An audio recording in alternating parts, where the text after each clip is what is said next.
Hey, does your child not listen to anything that you ask them to do?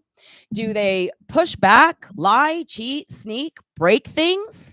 Are you dealing with a child who has maybe oppositional defiant disorder, conduct disorder, DMDD, PDA? There are so many childhood behavior disorders, and I'm telling you what, they all come from the root cause, the same root cause, and we're here to share what that is with you today. I'm Bonnie Liotta. I'll be Thomas Liotta. Yes. And, when I met Tom, I was struggling just like you were. And I was reading all the parenting books, following traditional parenting, authoritative parenting. They call it today gentle parenting. And it backfired. And so by the time my kids were ages 6 to 12, I was dealing with all of this defiance that we're going to talk about today. And I had no clue what to do. I just ended up in my bathroom in fetal position, crying, praying to God for an answer. And thank God an answer came. So while we wait for people to find us live, thank you for joining. For those of you, whether you're live or whether you're new, it's okay. This is going to mean something to you. Do you want to share a little bit about your background and your story? I've worked with thousands of kids over probably about 3 decades or so. And I think what was most important is they had a chance to work with kids in an after school setting for before and after school, working with the kids that I wouldn't say society didn't want to work with, but these were the misfits, the mavericks, the so-called misbehaving kids that a lot of time got kicked out of every daycare center and had nowhere else to go. And thank God for you, Tom, because we're not coming from like a therapist background. We don't come from that. We come from a leadership background, a background from experience. Do you want to talk about a little bit about the decision that you made in your after school program that brings us here today, like 30 years later? Sure. This would go about roll back the clock to like 1994. And it was at this stage when, after 5 years of dodging the bamboo stick, knowing that that was a perfect class in my martial art program that I was being developed in, that was a good day. But it was at that time I was in a position to now be training new students or the next generation. And it was at that point where I was thinking, you can't always say yes to a child, because if you give them an inch, they take a mile. And if you always tell them no, can't, don't, or won't, well, then they just look at you as something to avoid, and they do it when you're not there, behind your back. So it was at that point where I decided to do the opposite of anything negative to guide this student to what was most important to them, not my hidden agenda. Yeah, wow. And we're going to talk about that today. Actually, we're going to help you discover the root cause of defiant child behavior. And we're going to define that. And thank you, Angela and Jessica, for saying good morning. If you're here or watching the replay, comment. Where are you coming in from? How many kids do you have? How did you find creating champions for life? And let me just share, Angela Domit's here, and she's been a friend of mine. She was actually a business, how do I say? She was my apprentice and I was her mentor in business when she first started as an entrepreneur. And that was, gosh, Angela, 15 years ago or something like that. And we had this huge project going on where we were going to do personal development workshops to help entrepreneurs believe in themselves. And during that time, I met Tom on a cruise ship in the Bahamas, and I thought I was going to become famous with personal development on his radio show, but God had a different plan. Yes, he did. Works in amazing, I like to almost call it unique ways. Amazing, unique ways, a miraculous way. And so I called Tom to Canada to help me put this workshop together. And that's when I saw him talking with my kids. And so when Zach was 6, he was the most severe case of ODD that the school psychologist had ever seen, after he threw his desk across the whole classroom. And if you're raising an ODD child, you know exactly what I'm talking about. And there was no hope. There were no solutions. There were no like, the only thing that we could do was put him in a behavior class with a glass room at the back so he could scream in there. And I just thought, no, something's off the mark. This can't be right. I didn't know what it was, because I searched and searched and searched for answers, probably just like you are right now. But when I saw Tom send me on a wild goose chase one day when Zach said, I'm thirsty, and I thought I'd be the great mom, the perfect mom, and I'd go make him some juice and get him something. And Tom sent me on a wild goose chase. And when I came back a few minutes later, Zach was standing in the kitchen, like, and I'd never seen his face like this before. It was authentically happy. He was like smiling from ear to ear. And Tom goes, "Hey, Bunny, guess who made the juice?" And I was like, "Oh, Zach did?" Like, I never even thought to teach my 6-year-old how to make his own juice. Are you with me? Well, If you, that's very understandable because at a core, you can maybe relate that moms have been trained, told, or felt that their self-worth was based upon how much you do for your kids. And when we think about that for a second, you can be 3, 4, 5, 6, 7, 10, and almost 20.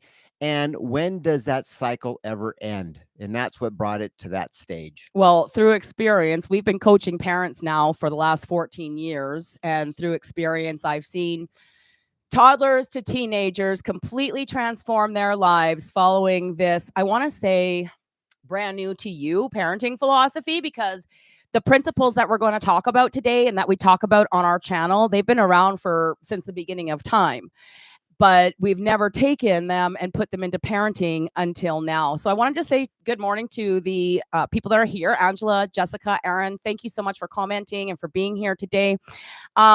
This is our live Q&A. So this is our first time on YouTube going live. We've been doing it in a secret private Facebook group. And I was like, well, there's all these people out there struggling. We need to be on YouTube. So we've moved over to YouTube, and this is our first day here. So welcome, welcome. Now, Q&A. So we're going to start. We're just going to dig in with questions that have been sent to us. And then we're going to give you 5 tools before we wrap up today's video that will help you see some light and help you begin a brand new empowering parenting journey. How exciting is that? All right. So Tom, the biggest question is, why does my kid not do anything I ask him to do? There's always pushback and meltdowns, and I'm just lost. I don't get it. So let me echo this back. My child doesn't do what I ask him to do. Right. They push back, they lie, they sneak, they Okay. pretend they did it, or sometimes they have meltdowns that last for hours just because you ask them to do something. Okay. Now, first and foremost, let's look at what the parent says. They're saying, I ask him nicely and he won't do it. But I'm going to just go ahead and give you a chance to think for a second. Are you asking them or telling them? This is a dramatic pause for the thinkers, because your approach is going to be a razor's edge difference between a smile and a frown, cooperation and defiance. So if you believe in your heart of hearts that you're asking nicely to do something for them, or for you're asking them to do it for you, or you're telling them, that could be the first clue between cooperation and World War III. Okay, so from mom to mom, let me just explain that in layman's terms, because we may never have ever heard that before. Because I've read all the parenting books, and we're supposed to set boundaries. And how the heck do you get them to do something if you don't tell them to do it? This is a huge aha moment here. Okay, so this is a personal story. It is 2011. I've got 4 kids, ODD, ADHD, playing Defiant, sneaking out of the house at night, which I had no idea what was going on. My house was just absolute chaos. I had worked my whole life to give my kids a good life. I wanted them to be happy, and I wanted them to know how loved they were, and I wanted them to have a great life. Now, the commonality with what I'm saying here is I wanted them to do certain things. I wanted them to be happy. I wanted them. Are you with me on this? Say yes. Give me a like or a comment if you can relate with what I'm talking about here. So it's 2011. Tom's in my house. We're putting together this workshop. I had no idea he'd ever worked with kids before. He'd never shared that with me, which I'm laughing because I'm so embarrassed of all the conversations that we'd have and my kids being loud in the background. But anyways, I'm like, okay, so how do I do that? How do I get my kids to go to bed without the meltdowns and the screaming and everything else that was going on? So I'm like, in my nicest, sweetest voice, Zach, it's almost time for bed, thinking that if I gave him a 10-minute warning, he could get ready and everything would be okay. But it was instantly, oh, I don't want to go to bed. And I'm gearing up for it. I'm like a little anxious. And all of a sudden, Tom comes around the corner and he goes, Hey, Zach, do you want to go to bed now with a story or in 10 minutes from now, all by yourself Without a without a story. story? And he stops for a minute and he thought, and I swear to God, it was the first time in his whole life that he had an opportunity to think. You see, I told him what to do. It's almost time for bed. We got to go to bed now. I'm dictating. Tom comes in and he asks him a question, he gives him a choice. Now, I know choices, to offer choices is not unique to creating champions for life, but this next part was. Zach said, in 10 minutes from now, without a story. Now, the biggest thing from there is I've been forcing my kids to sit and listen to me read them a bedtime story because isn't that what you do when you're a good mom? Remember that self-worth based upon how much you No, do it, for? well, yes and no. That's what we were taught to do. If you want your kids to learn how to read, you need to read them a bedtime story every night. Are you with me on this? Say yes. Have you all learned the same thing? So he goes, I want to go to bed by myself in 10 minutes from now without a story. And I was like, oh yeah, he's being played right now, right? He's being played. And 10 minutes from now, we'll start this whole routine again. But 10 minutes later, Zach came running up the stairs, big smile on his face, give me a big hug. Good night. I love you. Went up the stairs by himself, went to bed happily, and I never heard from him again until morning. Now, if you've got a child with ODD, like, and you struggle with bedtime, or like any child when you struggle with bedtime, wouldn't you be amazed if one little simple technique made him feel good about himself, gave him an option to choose, gave him the ability to show off his greatness, right? He felt he had some autonomy when we offered him a choice. But what separated it from anything else out there is Tom said, do you know what 10 minutes looks like on the clock? Uh-uh. No. You see, I would have just waited 10 minutes and went, see, he's not going to bed in 10 minutes. I never would have even thought to bring him over to the clock to show him what 10 minutes looks like. Now, this might be the razor's edge difference that Tom was talking about. Because if we don't show the kids how to tell like what 10 minutes is and we are in charge of them, so 10 minutes later I have to remind them again, that would have caused a meltdown. Are you getting a little bit of what we're talking about? Are you picking up what we're laying down here? Tom gave him complete 100% responsibility over going to bed by himself. And he loved it. He thrived on it. And learning how to do this in every area of our life totally transformed him, brought out the champion in him. So he can now, at 20 years old, go ahead and thrive in his life. Do you have something to share? Now, I'm not going to say this is you, but if you're visualizing defiance, opposition, stubbornness, well, what if this little genius offspring, better known as your son or daughter, was promised that somebody would see their greatness and show them how they could be in control of their body and all of their actions without you? And you see, the environment that she was having her kids in was all about bribery. This is authoritative parenting for those that want to put two and two together. A lot of dictation, don't do as I do, but do as I say, authoritarian. Or, it's just quicker if I just do it all by myself, called overcompensating. This is the permissive parent, because the last category is neglect, which means you have them and you don't even give them a time of day. So that's parenting in a nutshell.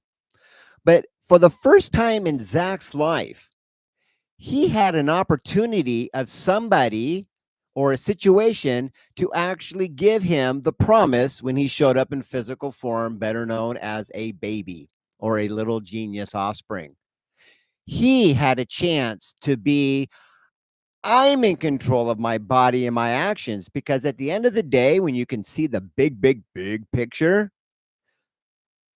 it always goes into our very first principle, which is knowing your role as a parent. and it's to transfer those life skills. So when I asked him, I already knew from working with thousands of kids that this child was missing a life skill called I know exactly what to do to be able to put myself to bed, and no one's given me a chance to do it. So when we opened up that little sacred window, it was like a slice of heaven on earth. No or yes, Bonnie. Yes, absolutely. Like N- magical. It was Now, magical. to me, this is no big deal. This is kind of like walking. You don't even think left, right anymore because I have thousands and thousands, tens of thousands of reps on this. But if you really want to know the truth, Bonnie's hot. When I first met her, I thought she was the queen of all queens. When I Uh, first met her on the cruise ship, thinking, my goodness, is this an answer to my prayer? I've been having a little intention card going, I would love to meet the most amazing woman that's perfectly right for me. all And God. here it came because Luke introduced us, for those that understand who Luke might be in the Bible. Anyways, so I was just basically creating an environment to go, well, she's really working hard at whacking at a tree with a dull axe, and nobody taught her how to actually sharpen it, and you'd be done in 5 minutes. So I was really just wanting her to see I'm the catch of the day. If you really want to know the truth behind the motive on that. So when he went to bed for the very first time, and Bonnie goes, What just happened? What just happened? wait a minute. Because it wasn't until the next morning that he actually did go to bed, as she thought I was being played or duped. And he woke up the next day.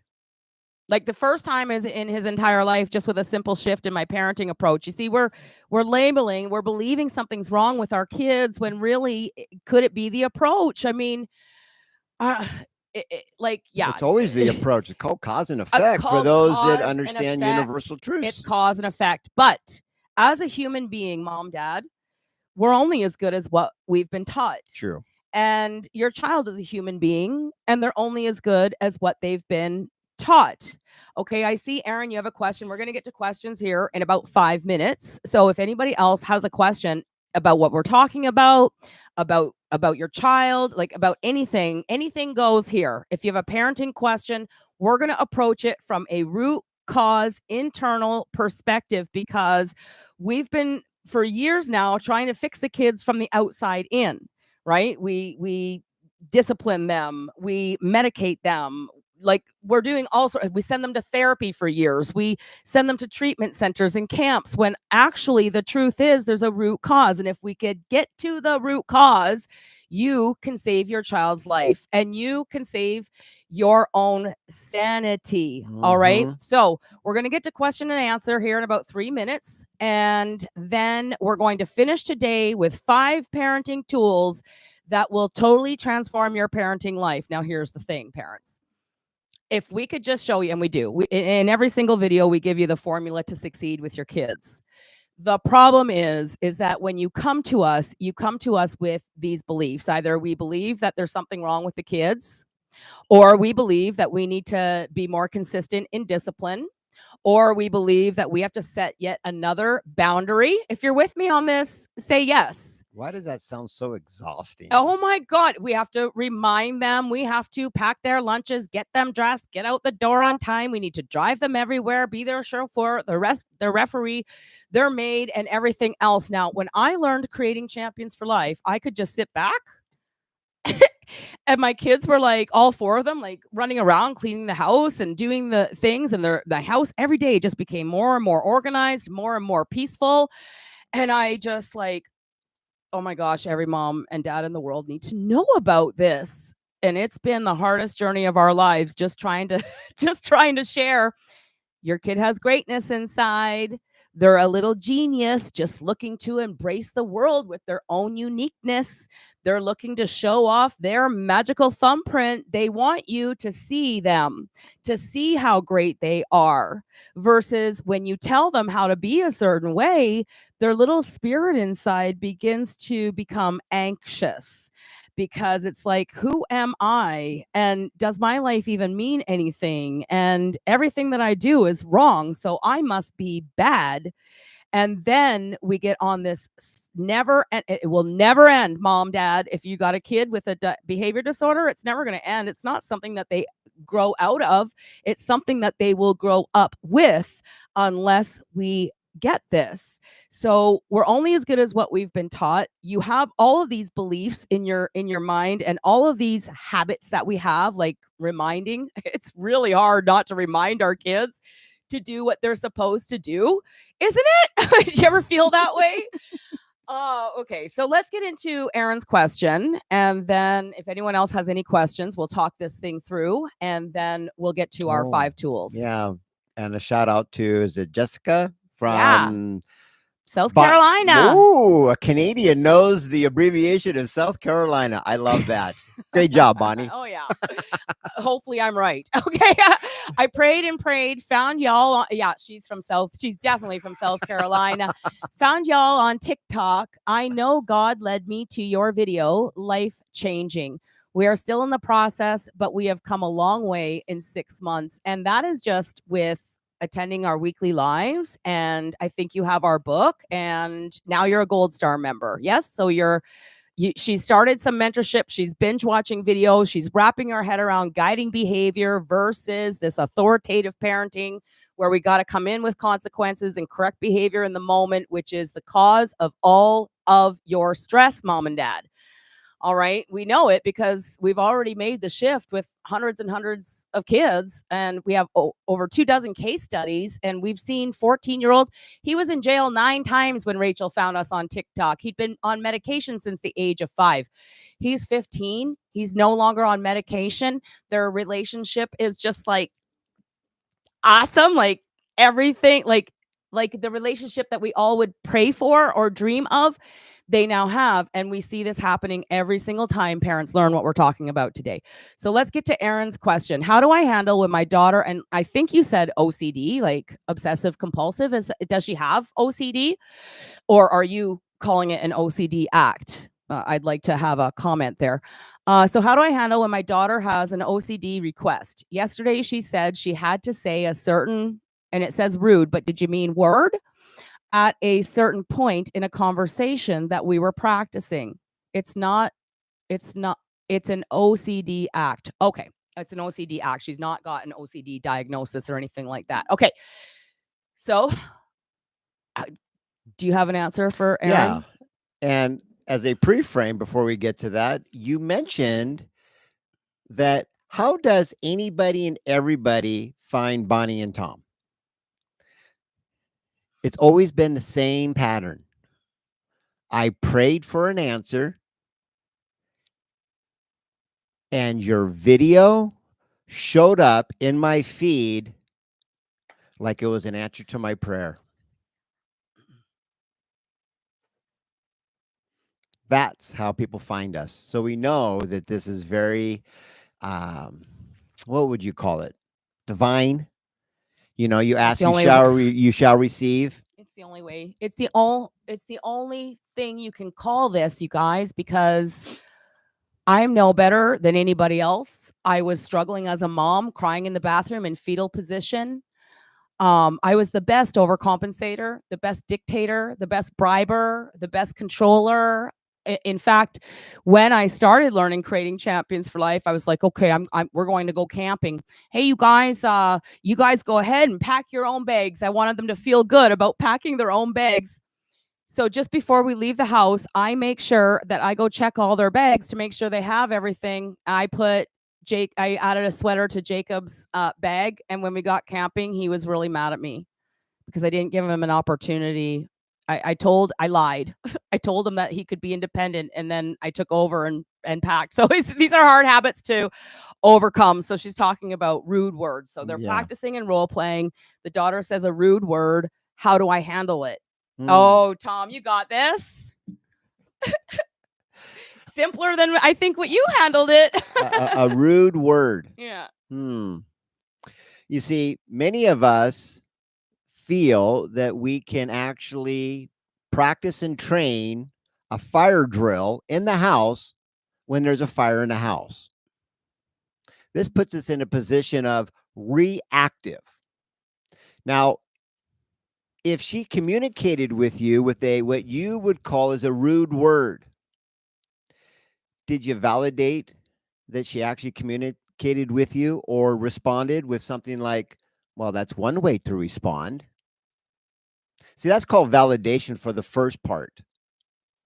The second part is she working towards something? See, this is called goal power. See, anybody can come in with a cattle prod and people will go away from what they don't like. But if you've ever tried to move a mule who's stubborn, you're never going to get it. But you see, when your child is going to Disneyland tomorrow or it's their birthday tomorrow, do you ever have to wake them up in the morning, or do you think that they're up hours before you? And so what might be missing here is that you want her to do something and you want them to act a certain way. But did we take the time to actually do what is called role play? Not speak and say, but actually role play. What does that mean? That means you tap into the sacred training called monkey see, monkey do. Because I can ask you this: who else says those rude words and they were just mimicking? And that's what's very key. We want to bring awareness. They're communicating the only way that they've known or seen. That's the first point. Yeah, and I know like the word validate is like a keyword. It's like a trending word right now. Validate, validate, validate their emotions. It's a completely different formula. So I want you to see this scenario. The child asks for something, we tell them no. They have a meltdown. Then we validate their emotions. Oh, it's okay to have feelings, but you can't hit. What we're talking about when we say validate is validate their actions, validate everything they do. I remember Tom telling me this when I first started, so I'm not perfect in any way. He's like, find something today that you can validate. And I went the whole day and I'm like, I never found one thing. I never found one thing today that I could validate. But then when I actually reframed, when I actually saw the truth of what was going on, I was like, oh, validate. I see you snuck out of the house. I see you broke your toy. Oh, where did you learn that word? What makes you excited about ice cream? My 11-year-old daughter says, I don't want to hang out with my friend anymore because she's with this boy and all they want to do is make out. And my first reaction was like, like what? You guys are like 11. So I was learning this new language. So I go, well, what do you mean make out? What does that look like? Were they kissing? And she goes, ew, no, mom. They hold hands. And I was Isn't it interesting right there? How many of us went to the dark side and went, they're swapping spit at age 11 over right, my dead body? right. No way in hell is this going to happen. No daughter of mine's going to be labeled a, you fill in the blank, whatever it be. But isn't it interesting is that we never got a chance to actually ask questions for deeper understanding. I'm making notes on my phone so I can remember what I want to say. Yes, we do not okay, your child does not see the world the same way you do, Aaron. So when you say she said a rude word, does she know what does she know it's a rude word? Is there a master plan in Yeah. place? So instead of reacting, oh, that's rude or that's bad, you see, we communicate with words, gestures, facial expressions, energy. Are you annoyed? Do you have an annoyed energy? Do you get instantly angry? What emotion comes up inside of you when your child does a certain thing? So I'm talking to everybody watching, and go ahead and share in the comments. What emotion comes up when your child uses the F word? What emotion comes up when your child doesn't get off the video game when they're supposed to? Is it happiness? Is it love? Is it unconditional love? Is it like, I'm your guide? I'm here to guide you into adulthood. Or is it, I'm your parent and I said, get off because you've been on there long enough and I'm in control. The child freaks out. And then we go, why is my child freaking out? There must be something wrong with them. No, because babies weren't born like spiders with spiderweb making 101, already knowing how to live life. They are counting on you to show them. So let me see. Well, I'm still looking for comments. Okay. Oh, you know what? this is, well, I don't know if there's a little leg or if it's like I don't want to share Right. because So let's get back to the task at hand here. You got a rude word. Your definition, false or true? We'll just go ahead and echo it back as true. Now, there's a sacred window between 0 and 2. Now, this is a stage of learning. We call it the first stage.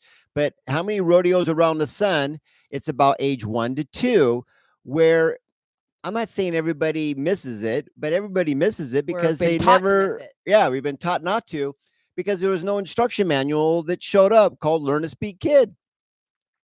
Because if you had it, it would show clearly in there is that we want to introduce what is called the game of opposites. Can't, can, don't, do, won't, will, rude. Respectful. Now we got ourselves a thinker. You see, both words have a role to play. One creates a, and the other one creates a.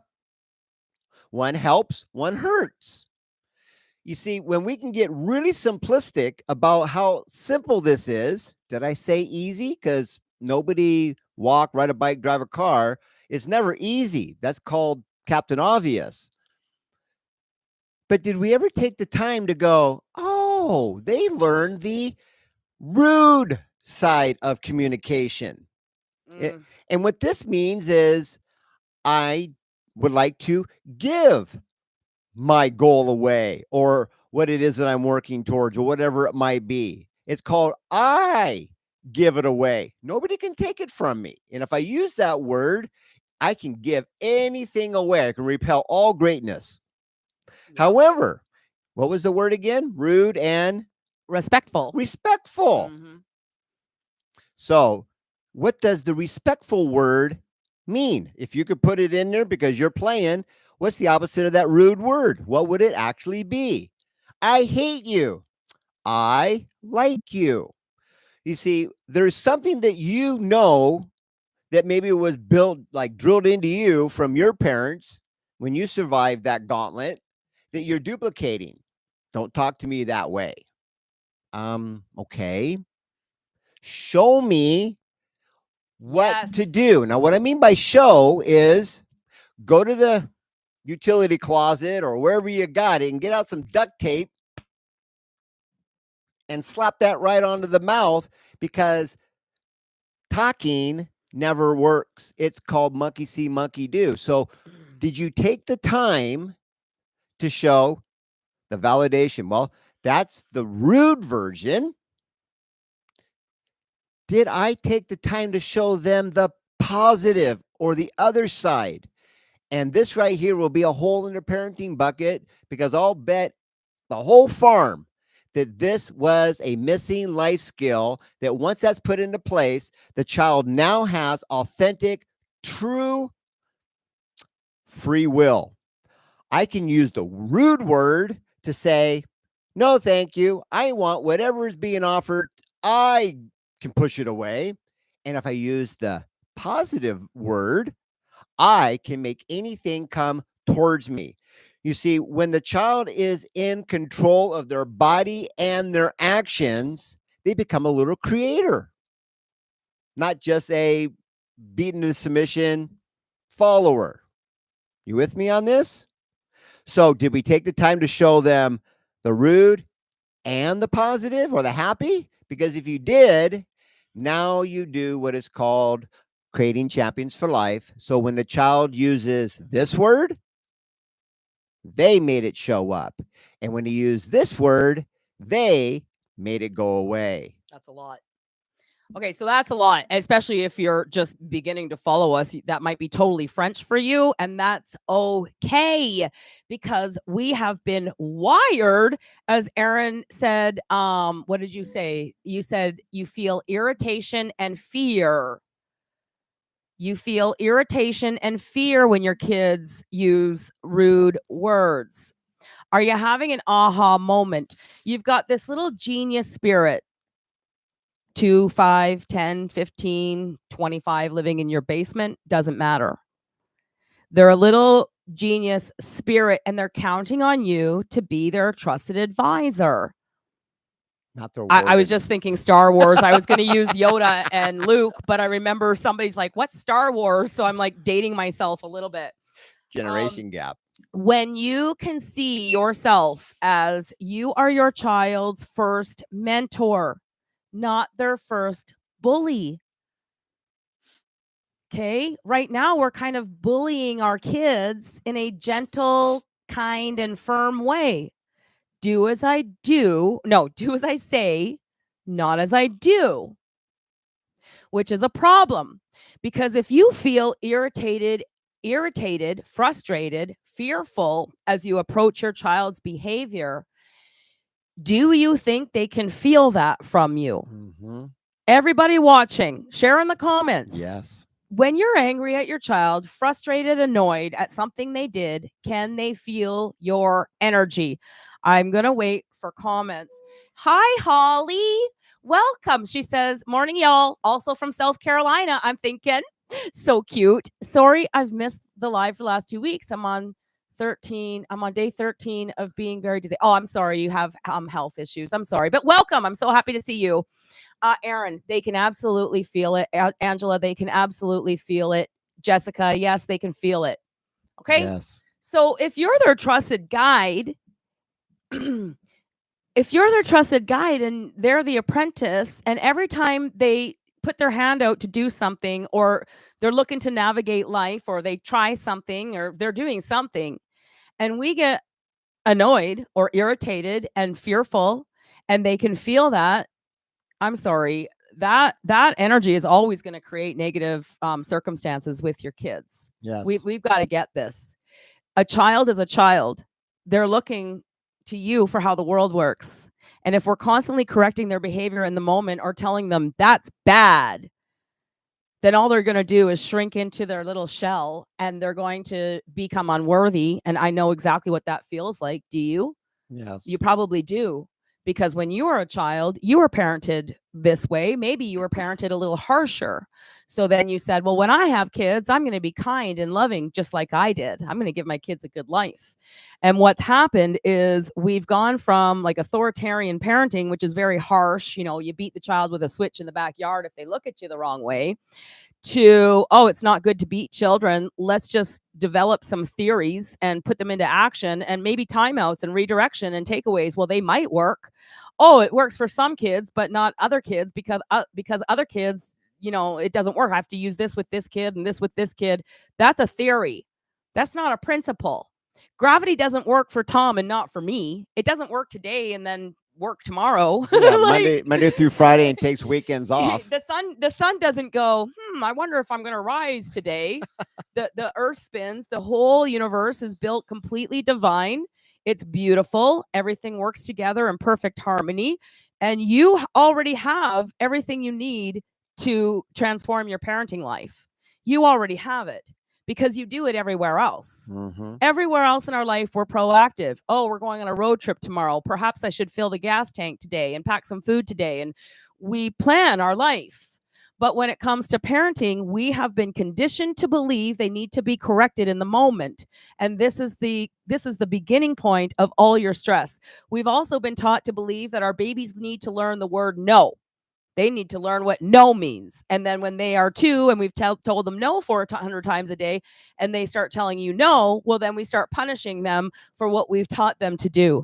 Can you see the craziness going on out there? Can you see why I'm so passionate about breathing life into you and your children? We are champions of children. We're here to speak on their behalf. And we're here to say that their psychologist, their psychiatrist, their therapist, their pediatrician has no idea what we're talking about here today. Doctors cure symptoms. What we do is get to the root cause and totally transform your life. Has anybody ever gone to the doctor and then you receive some sort of medication, but then you realize later on that all you had to do was drink celery juice to lower your blood pressure? Like, there are some things going on, and we need to be aware. Yes, I'm anxious all the time, as he can get very unruly with the physical aggression for no reason. Sandra, honey, You see it as no reason. I bet you if we asked your boy, he'd say something different. Mm-hmm. Okay, this is what we've got to get. And Sandra and everybody else, you might need to listen to us every day for a year before you actually get it, because our mind is filled with so many untruths that aren't serving us. I remember when I started in personal development, I had one cassette tape. You might not know what a cassette tape is, but we used to have them before CDs and the internet. I had one cassette tape that was given to me, and I played that cassette every day over and over and over and over for a year and a half. And I finally understood the message. So, awareness is the first law of learning, repetition is the second law of learning. If we're saying anything here that adds any value to you, make sure to give us a like or a comment, because that's the only way that other people are going to be able to find our videos. And also subscribe to our channel, because that's how you're going to be notified when we go live every single week for this session here with you. Okay. Or every time we post a video. My goal also, by the way, is to post a video on YouTube every day for the next 2 months. I've committed myself to post a video every day for the next 2 months. If you are just getting to know us and you're like, oh my God, this makes so much sense, I want to learn more. In the description, I've added 2 links. One is to join our freebie VIP community, so you get to learn us more.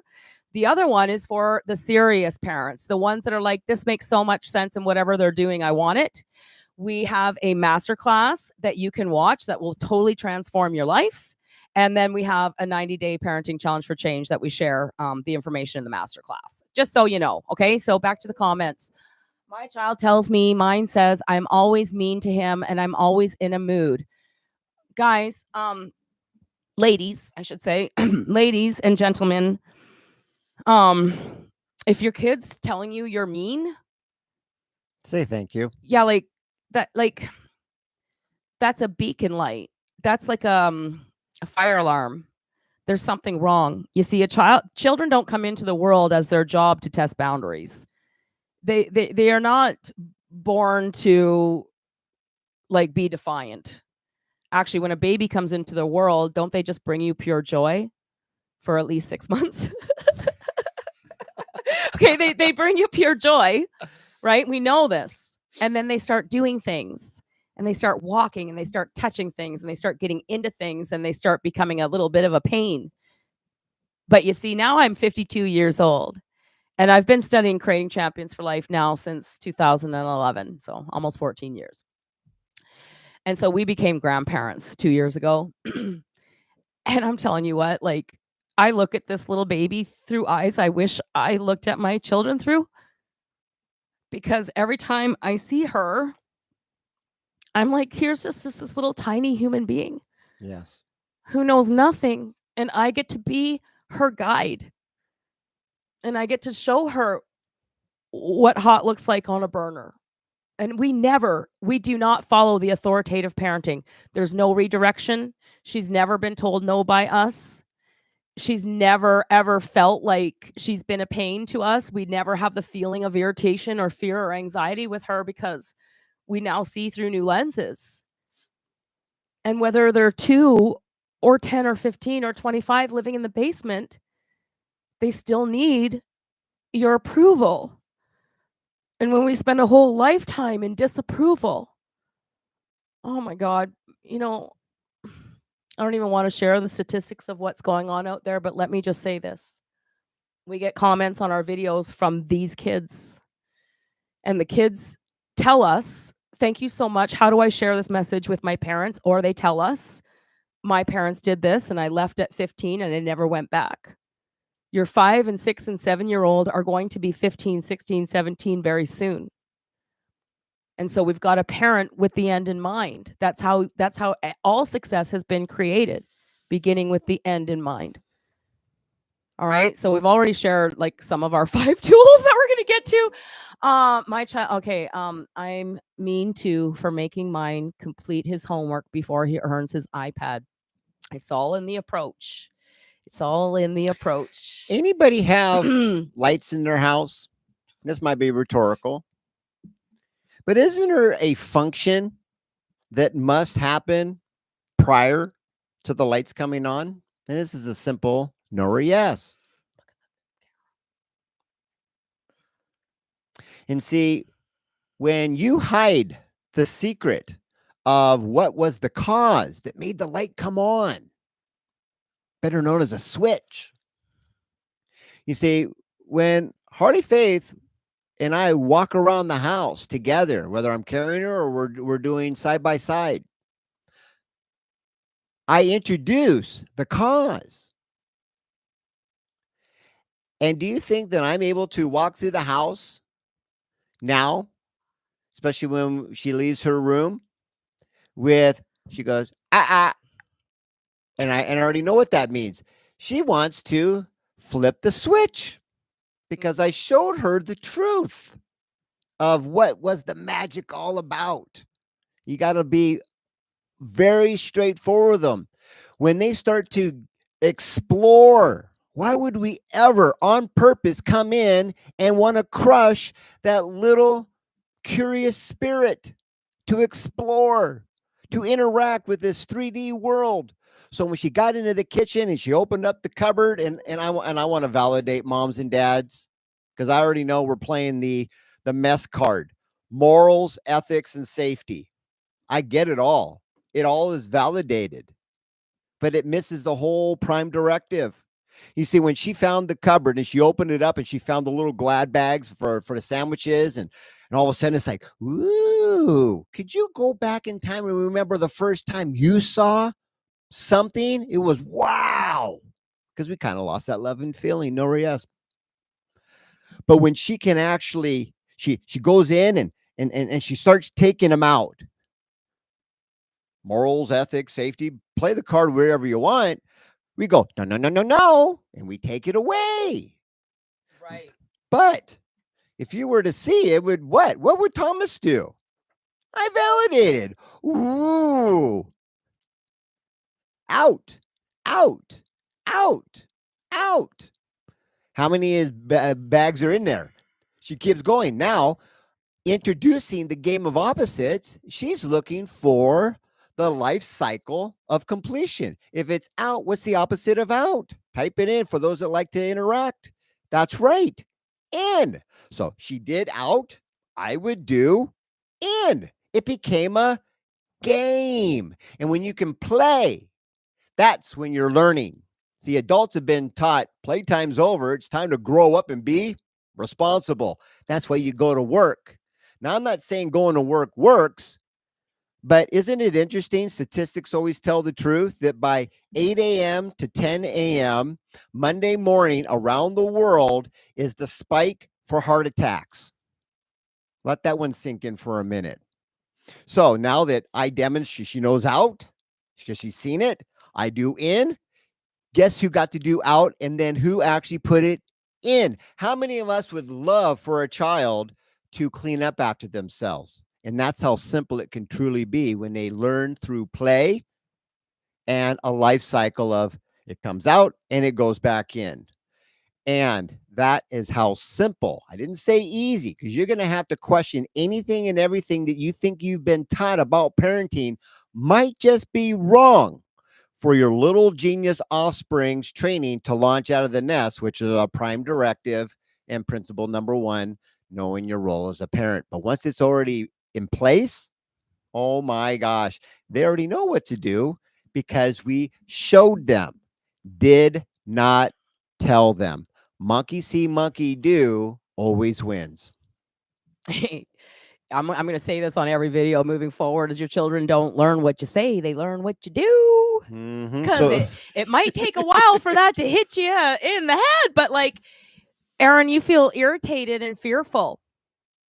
So they're learning what you do, not what you say. So they're learning to be irritated and fearful too. Does this make sense to you? All right. So live Q&A. This is your opportunity. Challenge us, question us, Ask questions for deeper understanding in the comments, even if you're watching the replay, because we're going to go live again next Thursday at 8 a.m. Mountain Standard Time. Beautiful job, Aaron. Totally makes sense. It makes sense. Now, Aaron, how long have you been following our channel for? And you're also a gold member, and you've also spent some time with us in live mentorship on Wednesdays. Missed you yesterday, but you've been there with us. So your understanding might be a little more than if somebody's watching the video for the first time, and that's okay. If you're like a parent who's been praying for an answer and you want to be an empowering parent and you just know something's off the mark, not with your child, but with something, then, join us every Thursday for live Q&A and binge watch all of our videos.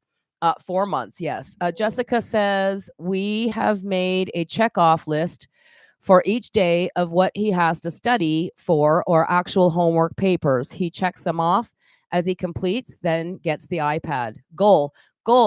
So that's the plan for the little one to achieve his goal. You see, like we've been taught, give rewards, don't give rewards, offer an incentive, don't offer incentive. No, don't offer an incentive. Your kids ask you for things all day long. Okay, so let's just put this in order. Tool number 1, set clear and consistent expectations. Go ahead. What does that mean in a summary? Show them, don't tell them what it looks like. If you want the dishes to be put in the sink, as crazy as this abstract thinking can be, you ask a child to keep their eye on the ball when you're throwing them the wiffle ball and they're going to hit it with the bat. Keep your eye on the ball. They're going to take it literally. They're going to put their eye on the ball. No. Put your eye on the ball. Watch it hit the bat. Well, show them that.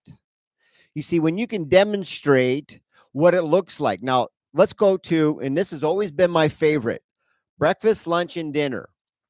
Because there's no motivation. I'm hungry. They have a goal. I want to eat. Now, this is where you start to introduce what is called a non-negotiable. See, my mom, this is a grandma for those that may not understand what a mom is. When I spent a lot of time with her when I was very young, she held the line. We wash our hands first. Now, could that be rude at first? I don't want to. I don't know how, whatever. But what it does is it establishes a cause and effect. Something must happen first, and that's what's key. So, what has to happen first? You made a beautiful list. When these are done first, then what you want will show up. That's the whole thing, because parents are expecting you to do something. The child's like, I have no clue what you're talking about because I can't even think that yet. And that's where the rub comes into play. So show them what it looks like, because if you washed your hands first, then you could get your plate and eat. Well, I'm hungry too. I know. We all are. Did you see what I did, or did you see what your brother did first? Yeah, he washed his hands. Look how smart you are. Now, they either don't know how to do it or don't want to. If they don't want to, you hold the line. If they don't know how, you show them. Therefore, the wiring gets connected that there's something that needs to be done first before they get it. That's a universal truth. Yeah, I love that. It's like we spend so much time saying, stop running in the house. No jumping on the couch. No, we don't do this. Stop that, blah, blah, blah. They have no idea what that means. They have no idea what that means. It's like, I'm a kid. I run, and you're telling me running is bad. Running is not bad. Where is the best place to run? So they need clear expectations, meaning they need to be shown what to do, not told what not to do. Does this make sense? Okay. Number 2. Now, this is positive reinforcement. And this is like, when you first told me that, I was like, I can't find anything positive. So why don't we just describe from Creating Champions for Life terms what you mean by positive reinforcement? Almost like validation, I guess. When we get to the core, we all require attention, just like the body requires oxygen. Guinness Book of World Records says you can't go more than 5, 10, 15 minutes, whatever the record is now, or you die. You see, when we know the core is that all so-called misbehavior is just a rudimentary truth of, I require attention or I will die. Then you can go, wow. So if I'm going to give them attention, if I give them negative, then they're surviving. So I sit over here quietly and nobody says a word. Heaven forbid I touch something. Hey, we don't touch that. If you Yeah. were needing attention to survive, which one would you do? Would you put the plate nicely into the dishwasher where nobody says anything? Or you drop it and go, hey, we don't do that. You see, they're doing something for attention. And when you can clue in on that, now, which one would you do moving forward? Who put the dish? Who put this dish in the dishwasher? I did. Wow. Good job. You see, I know it's a razor's edge. It's going to be tough for you to do it first because we've been conditioned. But when you can validate what it is that you would like to see them do to earn their goal on their own, give that energy and ignore the rest. When you can start to do that, guess what they will start to do all the time? Yeah. It's Whatever gives about them more energy or more attention. Yes, what gets them attention. Yeah. Yes. No, I love that. And I think the key for me, and I just want to add a plus one here. I think I said it earlier in the video too. But the key for me here was just validating whatever these little genius did, no matter what. We adults go, oh, that's good and that's bad. But what if everything was just is? And what if this behavior earns you alone time in your room and this behavior earns you your goals, but you could love them no matter what?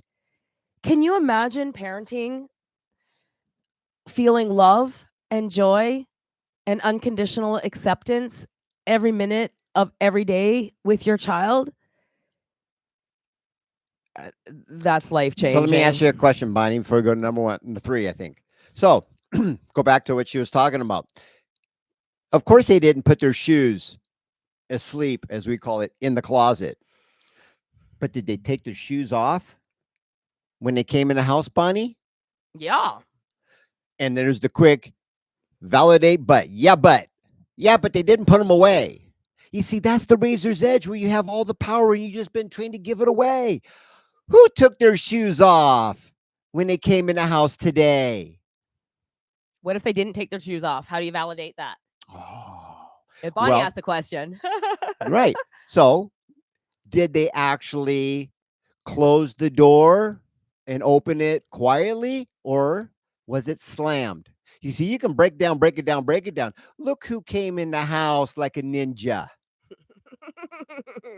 Oh, I got attention. Right. So if I want more attention in order for me to survive so I don't die, what will I do? Now, see, this child's going to go, well, I do it over here, nobody does, but then they come over here. That's when you become their trusted advisor. Trusted advisor. You give them love versus hate. Now, anybody can be beat into submission, but then you got a kid who can't kick their way out of a wet paper bag, and that's why we wonder why they don't leave. And suicide seems to be a very viable option. But when you can validate what you see them doing correct, then my mom told me if you have nothing nice to say, don't say anything at all. Validate what they're doing that you want them to do more of. And that's the razor's edge difference. And the common side effect will always be healing on your worst day. Yeah. Okay. So thank you for bringing up healing, because if you're just seeing us for the very first time or you just started watching us a couple weeks ago, the first phase before you can even go, that's called a goal, is the healing phase. Because if you've been parenting in fear or anger or irritability forever, Just something you don't we like. need to like fix that first, right? We need to heal what's going on in you. Maybe you have your own childhood trauma that you're still dealing with and you were never taught some of these life skills like self-control. And so there's some healing to do. We got to change the relationship between parent and child from fear to love. And when we start really respecting our children and really believing in their abilities, we will respect their independence and their uniqueness, and we will just love them no matter what they do. Mm-hmm. This will change the world when we get this. All right, Catherine, I see that you posted a comment, and welcome. I'm so happy you were able to find our video today. We're going to share 3, 4, and 5. And then for anyone that would like to stay with us longer with questions, we're more than happy to stay with you. Okay. So number 3, stay calm and avoid power struggles. All right. So I want to say it takes 2 to tango. It takes 2 to argue. If you have a 2-year-old, a 3-year-old, a 5-year-old, or a 15-year-old, you're 40 and you're fighting with a 15-year-old, it's a little off the mark. If you become their mentor and they become your apprentice, there are no power struggles. And I'm going to let you talk about this for a little bit. But my point is if we're the big kid trusted advisors, why are we arguing with a 3-year-old or a 5-year-old? Why argue? Other than that's what we've been taught to do, and it's the only thing that we know how to do. Mm-hmm. So read this one more time. Stay calm. Okay. So if you, let's just call it neutral. It's just a job to do. Just stay neutral. If you start taking things personal, then you're going to miss the point. Your child is not going to go to sleep. What can I do to really piss off mom tomorrow? What can I do so dad yells at me? They're not vindictive. The fact that they're just doing something, that's the love. They're actually, they're looking for the guidance. Show me the way. Don't impose your way on me. And what I mean by this is look at your thumb. It's a thumbprint. If 2 of these match, it would be in the Guinness Book of World Records, and I ain't found it yet. So when we start to show them that there's a universal truth of how to do something, that we're all here as a genius, here to embrace our own uniqueness, that's the opposite of conformity, false or true. And when you can do that, you know what's the difference between hell and heaven? That right there. Because a lot of us are stuck in purgatory right now. So we have a client who shared with us last week that his son kind of, I don't know if he yelled at him, but he was like, "Meh." So then the dad goes, "Meh," thinking that was good because he didn't get mad at him, but he's like, "I could yell louder than you. Who could be louder?" So we want to take a step back here. Your child learns what you do, not what you say. So when we say stay calm, your child's going, curse, curse, curse. I can't curse. I'm on YouTube, so I'm not going to curse, but you get it. They're calling you names and they're being rude. And then we get mad at them and we yell at them. They're going to learn getting mad and yell.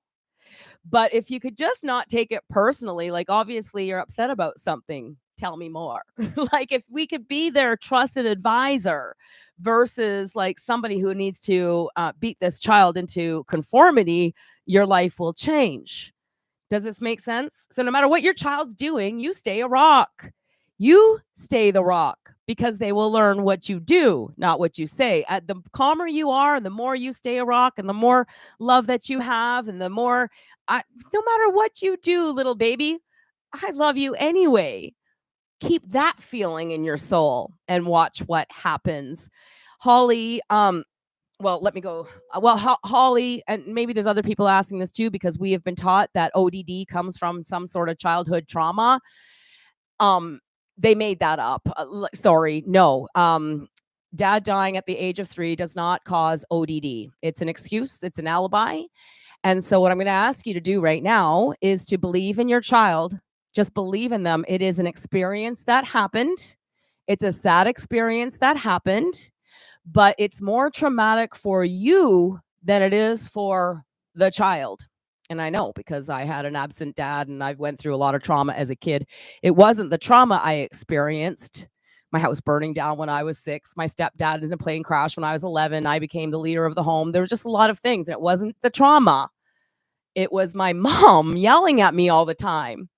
And it was me, my little soul, wanting to come to life. I wanted her to see my greatness instead of be who she wanted me to be. That's the cause of ODD, and that's the truth, okay? So what do we do if they're screaming in frustration? Do we ignore that? She thinks screaming and whining gets her way. Well, she's been taught that somewhere. Well, let me echo She's this. learned Let that. me echo this back. I jumped out of a perfectly good airplane and I forgot my parachute, and you're my instructor. What do I do? You see, where the reason why I'm echoing that back is yes, you're starting to engage. That's the coolest part. You're starting to think like, well, you're being a little scientist. Well, why is this happening? Why? Why? Well, there's something that caused it. You see, there's going to be anywhere from 1 to 12 different things that would be in place before you got there.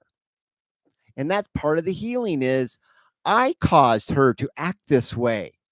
And if I didn't know that I had spinach in my teeth, because I don't know anybody who wakes up with spinach in their teeth, but if I had spinach in my teeth and somebody told me, would I rather be a little embarrassed or be that person who no one told me and I go in the bathroom and see it and be like, oh my gosh, how embarrassing is this?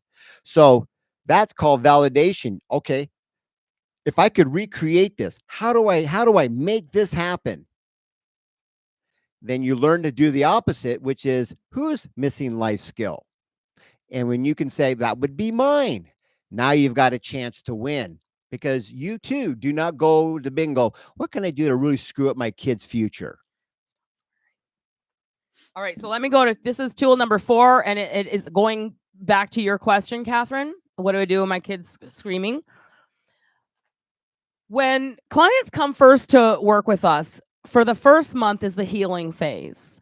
And so we have them make a list. We have them play detective for a whole month. We stop the bribing, the yelling, the reminding, the dictating, the overcompensating. We just kind of like go, okay, we got to take a step back because right now, if you got a screaming child, if you got a child with ODD or another behavior disorder, you're heading down the train track at 100 miles an hour in the wrong direction called the negative train. There's no way to stop that train no matter what. If you picture in your mind a train going 100 miles an hour, even if there was like an apartment building at the end of the track, it's not going to stop the train. Are you with me on this?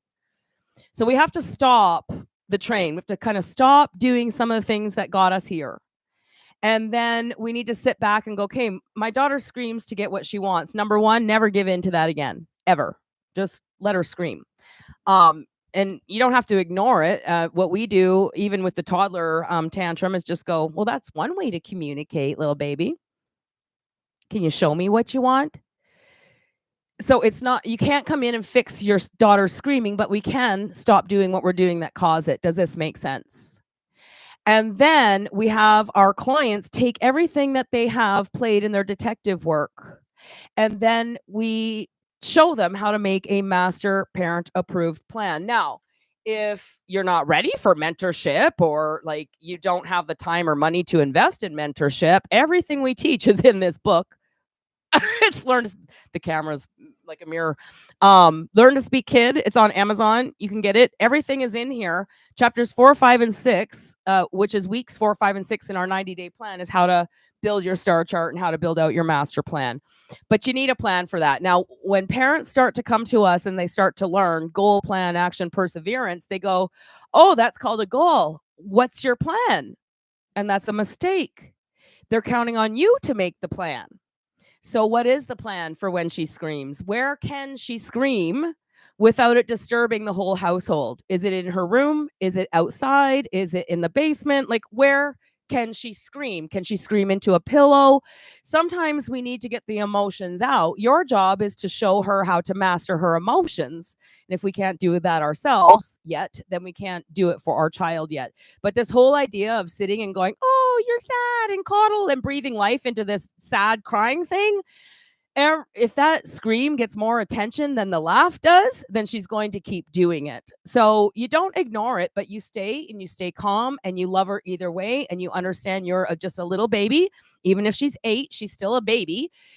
You're just a little one and you need to learn to breathe. So then you just stand there and you breathe in 1, 2, 3, 4, out 1, 2, 3, 4, 5, 6, 7, 8. You show her what to do. I wouldn't engage with the screaming. I wouldn't try to get her to stop. I wouldn't ask her for a hug. I would be her guide. My job is to show you how the world works. And if this behavior continues into your school, into your work, when you go to a friend's house, it's not going to serve you. So I need to show you how to get what you want in a more proactive and positive way. All parenting until right now has been reactive. Child does something we don't like, we come in correct behavior in the moment. So number 4, create a parent approved plan and show your child what to do. Better known as proper procedures. Right? It's a universal truth that anybody and everybody can do. And here's an example: ice, water, tray, environment called the freezer. You see, when there's a universal truth of a proper procedure, it doesn't matter what color, what age, what size, what label that they stamped on you to sell your soul off to ownership. It has no power. When they're looking for the way, show me the way so I can embrace it in my own uniqueness. And when you get back into that, the healing automatically happens from all the off the marks. The uniting of father to son, mother to daughter, walking in twos, all comes right back together like a zipper. And then true authentic empowerment is preparing you to launch out of the nest so you can go share with the world your beautiful gifts. It's so simple, but yet where's it been our whole life? And I'm not saying follow the money, but when you follow the money, we're asking you to go pop a pill or show them and transfer the missing life skill. And that's how simple it truly is. But you might be the first in your family lineage to do this. Do you have the courage to step up? Holly, I hear you. Like, it's not easy. Gosh, this is where repetition and training comes into play and role play. Gosh, I wish you could do the 90-day program with me because we dig into your mind and we would totally rewire it. You can still get there without doing that. It's just going to take a little longer. So what I want you to do today is take a piece of paper and a pen. I'm going to cry because sorry. I'm emotional because it's really hard to have this information and like want to explain it to everybody and nobody knows what we're talking about and families are dying and we're yelling at our kids and we're not meaning to, and I just want to like wrap my arms around you right now and give you a big hug because it's not easy to make the shift, but we have to. Like, I don't know, get like a little baby picture and put it up on a fridge with this letter that you're going to write to yourself today. And the letter is going to basically say that I forgive myself for mistakes I've made. And I forgive others who have hurt me. And whether it's a parenting book that you read that gave you the wrong information or watching Super Nanny, like I have to do this too. Like every day I say to Angela all the time, I'm like, I have to forgive all these people for screwing up our kids because I don't think they meant to, but it is happening. So it's not your fault, but it is your responsibility now to step up and do something about it because you can never go back to the old way. Once you know, you can't go back. So it is hard. So you write yourself a letter. I forgive myself. I forgive others. I forgive my husband for passing away, whatever you need to do. And then I want you to write out, what does my perfect day look like? And who do I choose to be for my child?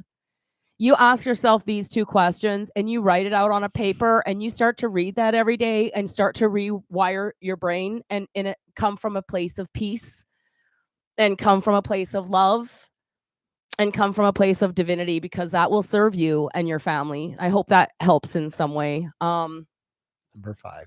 Oh, number 5, we've talked about it over and over. Number 5 is basically role model the behavior that you want to see. And this is who we need to be. Your kids don't learn what you say, they learn what you do. So we're going, no, that's bad. How dare you speak to me this way? All of these things are going, the kids just learning, how dare you speak to me this way? They're not learning that the way they spoke to you was incorrect. And I'm gonna share the story with you because will it work for me? Yeah, it works for everybody. because these are principles. And so when my son was 17, he had gone to live with his dad for a while, and he got into some trouble, and he came back when he was just before he turned 17. And so he had made some friends with some not so good people. And I told my family, the minute Zach comes back to us, within 90 days, he'll be back on champ track. And they didn't believe me. And that's okay. They didn't need to. He came back home 63 days later. He was back on champ Zach track. He got a job and started working, and now he's a sous chef. And it's amazing. But anyway, he brought a friend home named Tyler, and he was 17. And Tyler was on the top 50 most dangerous youth in Edmonton list. And there's over 1 million people in our city. So that's a pretty big deal. And his dad died on July 1st from a heart attack due to alcohol and cocaine use. So here's this kid, 17, sitting in his apartment. Zach's like, I got to go help him pack. I go, what's he going to do? Is he going to work? Does he have somewhere to go? And he's like, I don't really know. He doesn't really have any place to go. And so I'm looking at Tom going, God says to take care of his orphans. Like, we have no choice. Like, we're creating champions for life. We got to bring him in the home. Now, the pre-frame to this, and you can't make this stuff up. It's just an observation. It's not judgment. But when you witness, you'd be like, well, isn't there any family? Right? That's called a knee-jerk reaction. What if all the available family that came showed up to get the title for the car, get whatever in the safe, anything that was of value that could be hawked, and not one of them came and said, hey, come with me, I'll show you the ropes. So the family came, Liquidation Larry showed up, and everything's gone like locusts, came in, and then there's a child sitting.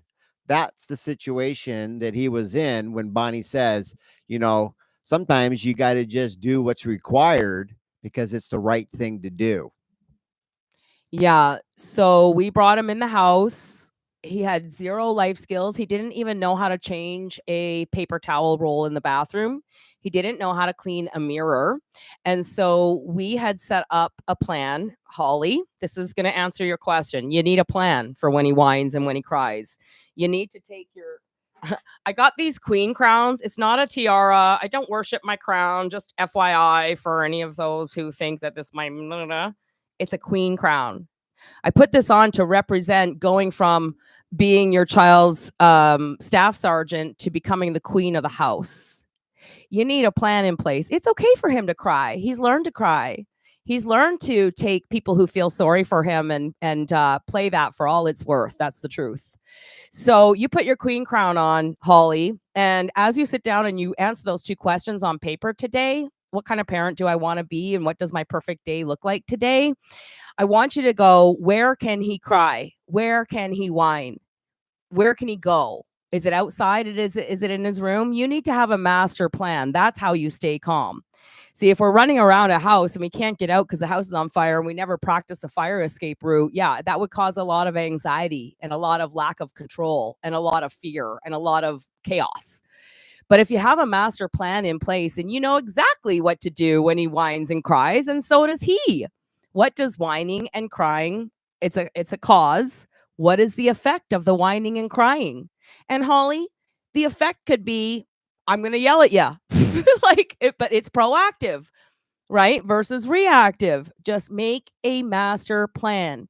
Just like you were planning Easter dinner, right? I'm planning Easter dinner now, and I started looking up what are the ingredients I'm going to have, and I sent out a text to my kids and Make a plan. You already know how to do it, okay?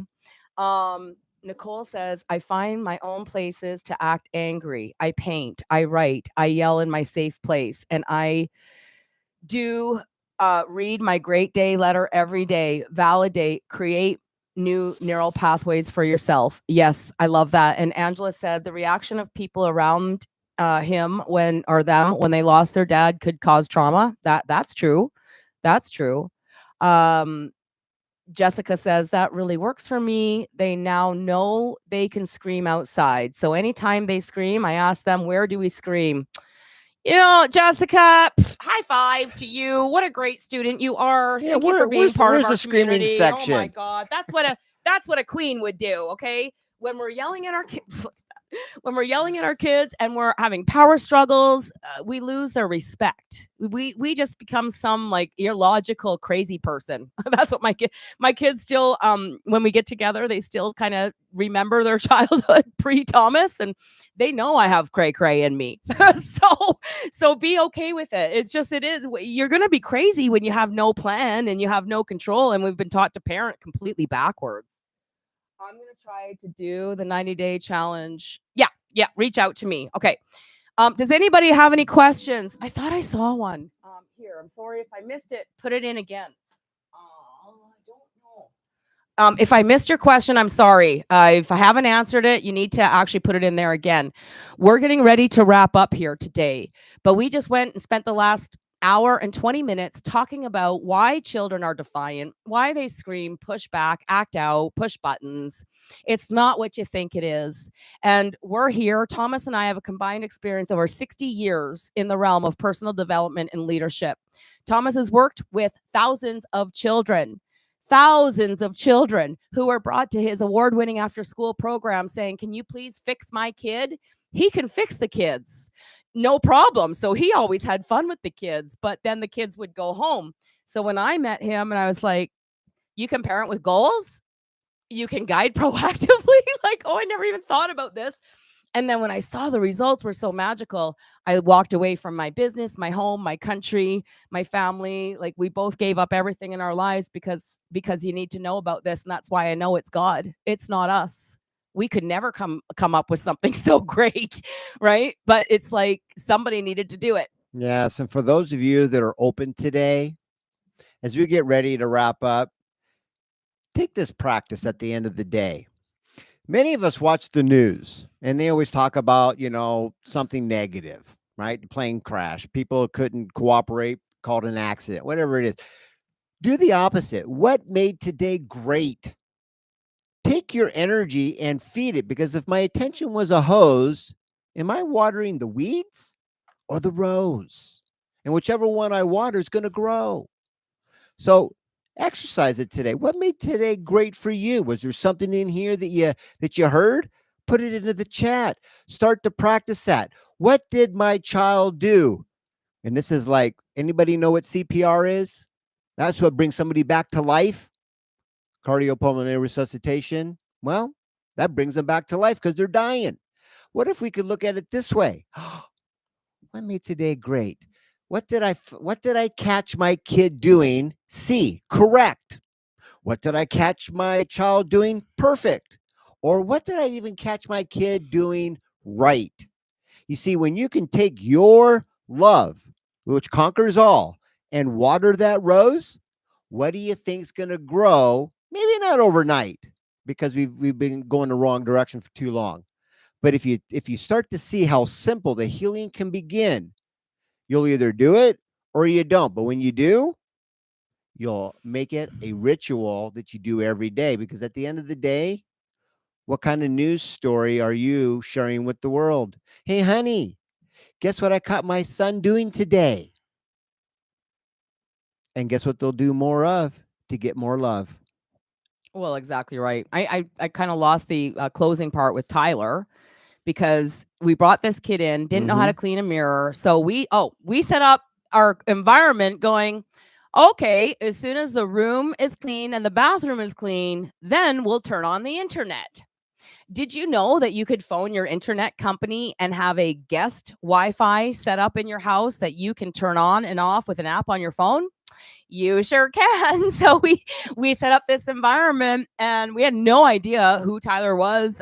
Like we'd never met him before. I just knew he was just this little orphan and he needed somewhere to go. His whole family came into the apartment, took everything of value and left him sitting there.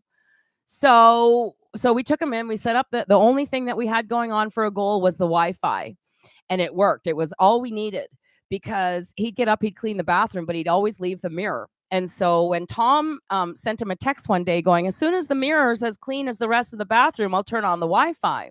And then he started to lash out and swear at Tom. F you, seriously, blah, blah, blah. And so I reacted. I wasn't with Tyler, but my initial gut went, oh, how dare this kid? Like, we take him in and da da da. Like, we could be logical all day long about how disrespectful that was. But because of my training here with Creating Champions for Life, my second thought was, maybe no one's shown him what respect looks like. And maybe Ooh. he has learned through his entire lifetime that acting out and lashing out gets him his own way. And so we came home and I sat Tyler on the chair because it's like he wanted the internet, right? So we kind of got him in a good place. He was hungry. And I go, Tyler, I was a little mad at you swearing at Tom for a minute, but I now realize that maybe no one actually took the time to show you. So I'm going to get you to hold my phone, videotape me. I'm going to show you what it means to be disrespectful, which means I don't want the Wi-Fi today. And I'm going to show you what it means to be respectful, which means I'd love to have the Wi-Fi today. And then I made a pre-frame after I showed him like, and I acted out exactly what he does, grabs the broom, runs upstairs, does a half-ass job. And I was like, that's what disrespect looks like. Now we do that one time, it means I don't want Wi-Fi today. Do it a second time means, hey guys, I'd like to have you keep the Wi-Fi off for 2 weeks. And the third time you say F you to Tom, you're saying, I just don't want Wi-Fi. I'd like to be able to pay for it and get it all by myself. So I recorded what bare minimum, average, and outstanding actually looked like. Yes, sir, I'll get right on it. And then I left it in his hands. I put it on a contract, had him sign it, put it on the fridge. It was completely in his hands. And you know what? In 5 months, we had one other episode and he gave away his internet for the day. Never again. He totally transformed his life in 5 months. That's why I know like the sun's coming out tomorrow. If you go proactive to reactive, you'll save your kids and change your life. Mm-hmm. Sandra, you asked this question yesterday on live Q&U about how do you get your kid to take the meds. Maybe he doesn't take the meds because they make him feel like crap. And that's why he doesn't want to take them. Have you ever taken one of them? Can you reply in the comments? Have you ever taken one of your kids' pills? And maybe take 2 because you're a little bigger than he is. I'll wait for you to answer me. Toddler struggles with sharing and hits her friends when she wants what they have. Any thoughts on delayed speech? Oh, I have thoughts on delayed speech. I don't know if the world's ready to hear my thoughts on delayed speech. I feel she's frustrated because she can't form a sentence well. Yeah, well, that's probably true. Can you share with me? How old is your toddler? How old is your toddler? So I'm waiting for a couple comments to come in, and while the comments come in, I want to read this because I want you to know that everything that we share doesn't just come from us. We didn't make anything up. Everything we share with you is principle based and it is based on the truth. And so when I read this, I just thought this is just like exactly. Oh, here we go. I don't even have the page marked. Okay. This is your child. This is your 3-year-old right now, Catherine. When I finally understand the language, almost everybody begins to tell me what I am. The way I learn about myself is by hearing the opinions of storytellers around me. Mm-hmm. My mother creates an image of me based on what she believes I am. She tells me what I am, and I believe her. Then my father tells me what I am, and it's something completely different, but I agree with him too. Of course, each of my brothers and sisters has an opinion of me, and I agree with them. Surely they must know more than I do, even though I'm the one who lives in this physical body. None of it makes sense, but I'm having fun. Then I go to school and the teacher tells me what I am, which is still okay until she tells me the way I should be, but I am not. Could never get through this. I agree, and the problem begins in that moment. I hear the teacher say, children, you need to work hard to become a somebody, to be success in life. The world is divided in winners and losers, and you are here to prepare yourself to become a winner. If you work hard, maybe you can be a lawyer, a doctor, or an engineer. My teacher tells me stories about all the past presidents and what they did when they were children. Of course, all of the heroes are winners. I am a child. I am innocent. I learned the concept of winner. I agree that I should become a winner, and that's it. The agreement is stored in my memory. And then they go on to say how this is when he begins to act like somebody that he's not in order to please the people around him.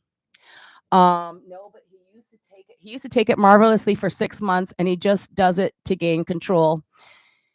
Oh, Sandra, a 10-year-old is not going, well, the 10-year-old wants control over his own life. I'm going to challenge you today. Take 2 of his pills and tell me how it made you feel tomorrow. And then you can ask me again how to get him to take his pills. We don't medicate children. We teach them life skills from the inside out. See, we can pop a pill or teach a missing life skill. And like I've gone through some personal experiences recently with doctors, and I know they're just going to fix things from the outside in, and I absolutely refuse to do it. So I'm going the natural route. Working with us is an alternative to traditional therapy and medication. This is you're going to be working with your kid to fix the inside out. So my question to you is, what is your plan to stop reminding, nagging, dictating, overcompensating, controlling him? Sandra, who is it that wants control? Is it him or is it you? And some of you might not be ready for that message, right? That might be a little harsh, but here's the truth. You can change through massive amounts of repetition, or you can change through shock. And Thomas and I, are here for you. We're here to breathe life into you. We are coaches, so we're not going to sugarcoat anything. We're going to tell you the truth. You can take it or leave it, but what we share is bang on. Okay, so anything else? I don't see any other questions. Did we answer all your? Oh, Catherine. Okay, she's 3.5. Einstein didn't talk till he was 4. This whole idea that kids, like, we've got to drop the competitive nature and become more creative in our parenting. And so, like, your daughter is going to be perfectly fine.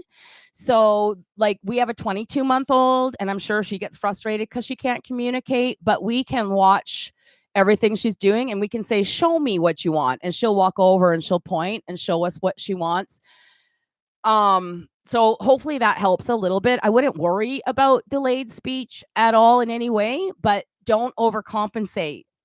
Make sure you get her to practice her words with you when she wants something. Please, thank you, yes, no, up, down. Practice the words and don't speak for her. Give her the space in the room to grow and to rise up. Does that make sense? Hopefully that helps. And if not, I know we're getting ready to wrap up. Yeah. But Catherine, right? It's Catherine? Yeah. Okay. Let's just take a reframe and let's just look at it completely. Just clear the whole whiteboard and ask yourself this question.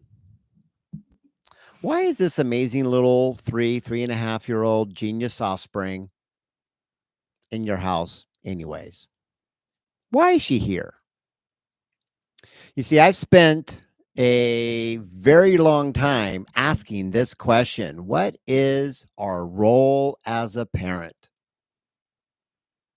And what I found is that as close to zero as you could possibly get, nobody ever says, oh, my job is to prepare them to launch out of the nest with all their life skills intact. Like every animal in the animal kingdom follows like clockwork. And so ask yourself this. You start to create little baby windows of independence that allows them to find out, how well would I be able to do without you? So here it is. This question, this is in the book. Chapter 1, question number 4. If I cease to exist, this doesn't mean die. This just means be out of their sphere of influence. Like leave them in the house for an hour. Maybe start off with 10 minutes. But if I cease to exist, how well would my child be able to do what they need to do all by themselves? You see, this is an immediate biofeedback of how well we know our role as a parent. Because do for is like feeding that bottomless pit. It never fills. And we wonder why they're 20, 30, 40, 50 and never leave the house. Well, we trained them not to. So if you can start to see that you start off with these little windows and pretty soon it starts to go for an afternoon visit without you, to an overnight, to a weekend, to a week to camp, to a month, to a season called 90 days. And with that being said, our job is to put ourselves out of a job. I'm going to say that one more time for those that are taking notes.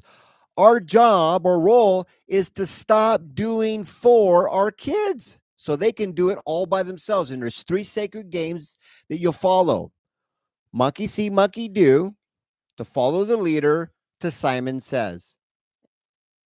And so that's part of the process. How well can she do anything by herself?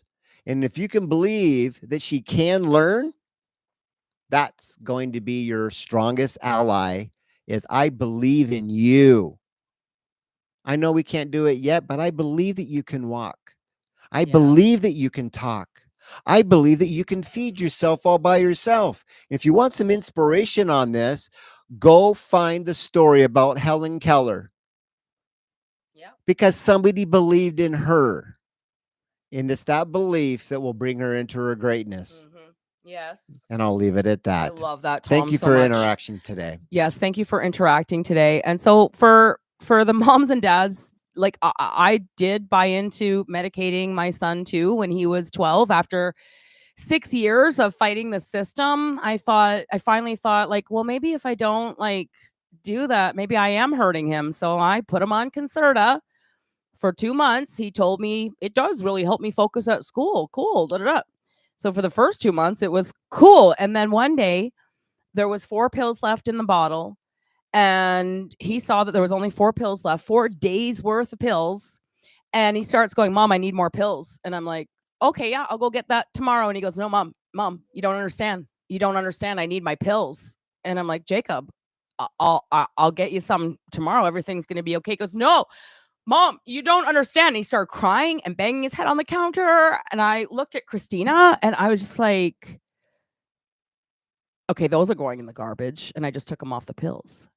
And do you want to know what motivated him to go to school and graduate from high school and go on to become a manager at Costco at the age of 20, actually 22? I think he was supervising there already. Garlic bread for dinner was a goal. Like, I'm not lying about this. It was like, he had been told he had ADHD or ADD. It was ADD when he was in grade 1. They've changed the name again to ADHD. Which is another sign that there's nothing solid in that whole plan. So yeah, he was diagnosed in grade 1. And for 6 years, I'm like, how could God have given me a broken kid? We're created in the image of God, but my kid's brain is broken. How could this possibly be true? And so then when he was 12, I bought into it. And then I just told you the whole story. So anyway, I just chose to throw them in the garbage, and I just focused on teaching life skills from that point on. But I want to share, I'm not a doctor. I'm not here to prescribe medication, take you off I don't have an opinion about medication. All I'm saying is we teach our kids life skills because they need the life skills now and forever to serve them in this world. And that's my opinion. So if you have questions about drugs, medicating your kids, that's not us. That's somebody else that you need to ask. I do not take responsibility for that. All I'm going to say is we teach our kids life skills, and that's all I got to say about that. Okay. All right. So you follow your own heart. You pray to God about what the right answer is. I do strongly suggest, though, taking a dosage of your kid's medication so you can see what it does. And you can see how you feel on it, because the truth is there's no chemical test, there's no chemical imbalance to prove any of these. The doctors are still guessing. That's why they're like, well, try this. Well, let's up the dosage. Well, let's take them off this med and put them on this med. And that's why we have clients come to us after 10 years of their kids being on medication and therapy and are now not on medication or going to therapy and totally happy, healthy, and whole. We've seen it.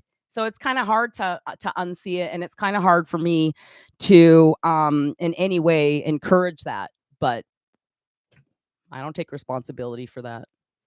So if I don't see any other questions, if you got value from the video, share it out, click like, come to next Thursday's Q&A. If you have any questions throughout the week, post a comment on the bottom of this video and we will answer it for you either in one of my short videos that I'm going to post every day on YouTube or next week when we come back for live Q&A. That's right. So with all that being said, thank you so much for being a part of our community, for watching today's video. We'll have another video up here somewhere that you can click on In one of the corners. that will share even more deep information and help you get on the right track to live the parenting life of your dreams. So until we meet again, Here's to our to our parenting parenting success. success. Cheers, Bye, everyone. everybody. Bye for now.